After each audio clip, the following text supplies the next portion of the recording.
Hello everyone. तो कैसे हो आप सब? अच्छे होंगे। और आज हम देखेंगे लेसन प्लान। ये बार बार एग्जाम में पूछा जाता है कि लेसन प्लान या तो आपको बनाने के लिए कहेगा या फिर इसके बारे में डिफिनेशन, इसकी विशेषताएं, ये सब आपको परिभाषा बताने के लिए कहेगा।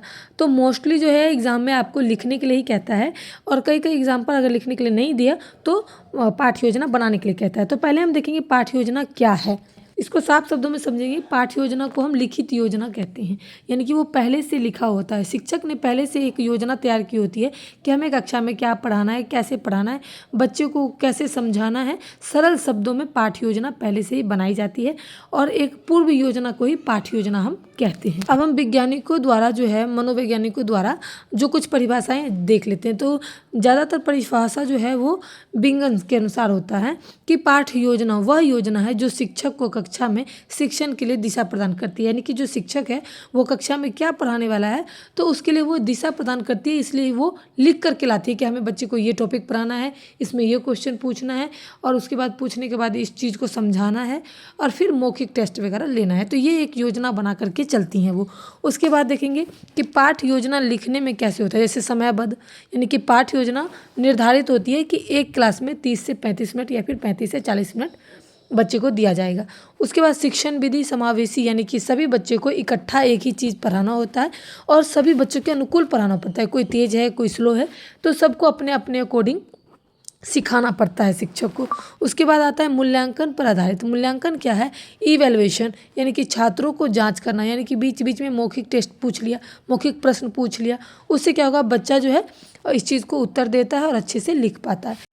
उसके बाद जो है शिक्षक जो है एक लचीलापन होता है। शिक्षक ज़रूरत के अनुसार इसमें बदलाव कर सकता है, यानी कि उनको लगता है कि बच्चे को ये चीज़ आता है तो इसके बाद हम इस चीज़ को पढ़ाएंगे, तो ये बदलाव भी करना उनके अंदर हो जाता है।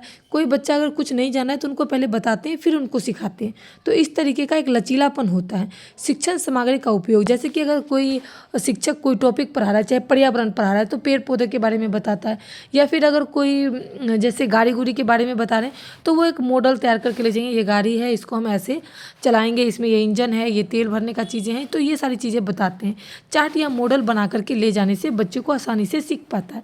चाहे अगर हम चार्ट ही ले जाएंगे, ये संज्ञा है, संज्ञा के 8 भेद हैं, और जैसे जातिवाचक संज्ञा, ये संज्ञा, वो संज्ञा, तो वहाँ पर एक चित्र भी बनाया होता है जिससे बच्चा ज़्यादा आकर्षक होता है, अच्छे से सीख पाता है। अब हम एक लेसन प्लान बनाए, जैसे यहाँ पर रोल नंबर लिखना है, हिंदी लिखना है, क्लास लिखना है, कौन सा सब्जेक्ट है, 40 मिनट होता है, 35 से 40, ये 8 क्लास के बच्चों के लिए, ये सारी चीज़ें।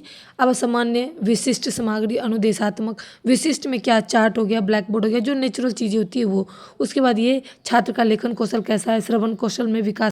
उसके बाद जैसे कि अगर हम क्लास में अगर वाच्य पढ़ा रहे हैं तो वाच्य क्या है, उसके बाद उसकी प्रक्रिया बताएंगे, तो वैसे ही है। उसके बाद जो है यहाँ पर उप विषय की घोषणा, उसके बाद हम बच्चे को क्या पढ़ाने वाले वो उसके भेद पढ़ाएंगे, वो हो गया। उसके बाद यहाँ पर हम देखेंगे एक तरफ शिक्षण बिंदु और एक तरफ छात्राध्यापक, यानी कि वाच्य को पढ़ाना है, शिक्षण क्या करना है, वाच्य को, अध्यापक छात्र क्रिया, यानी कि छात्र अध्यापक क्रिया में क्या होता है कि छात्रों को हम क्या पढ़ा रहे हैं, कैसे पढ़ा रहे हैं, छात्र क्रिया वो सुनेंगे, समझेंगे और नोट करेंगे। उसके बाद शॉर्ट नोट्स बना देंगे, धीरे धीरे उसके भेद के बारे में बताएंगे कि ये भेद है। सामान्यकरण, सामान्यकरण में क्या होता है कि छात्रों आज हमने क्या सीखा, यानी कि शिक्षक पूछेंगे कि आज इस विषय में हमने क्या सीखा। पुनर्वृत्ति, यानी कि उसको रिपीट करेंगे क्वेश्चन, जैसे वाच्य क्या है, वाक्य क्या है, कितने भेद हैं, क्या क्या पढ़े, उसके बारे में मौखिक प्रश्न पूछ लेंगे। उसके बाद क्या है कि गृह कार्य, यानी कि घर के लिए होमवर्क वगैरह भी दे देंगे कि वाच्य क्या है, किसे कहते हैं, इसके कितने भेद हैं, जो हमने पढ़ाया है उसके बारे में 3-4 क्वेश्चन जो है घर के लिए दे दिया जाता है।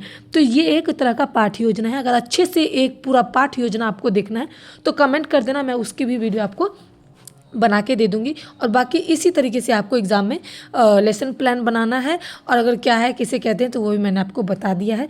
इसको हम डायग्राम के माध्यम से बनाएंगे, जैसे कि लेसन प्लान तो पुनर्वृत्ति, पूर्व ज्ञान, गृह कार्य, उसके बाद शिक्षण बिंदु, छात्र अध्यापक, उसके बाद सामग्री, उप सामग्री, तो ये सारी चीज़ें आप एक डायग्राम के माध्यम से लिख सकते हो। अगर लिखने के लिए कहे तो कि इसकी विशेषताएं, इसके प्रकार, तो आप इस तरीके से लिख सकते हो। अगर लेसन प्लान बनाने के लिए कहे तो आप इस तरीके से ही बनाओगे। वीडियो पसंद आए दोस्तों के साथ जरूर से शेयर करना, लाइक करना, कमेंट करना, नहीं तो चैनल को सब्सक्राइब जरूर कर लेना। Thanks for watching my video.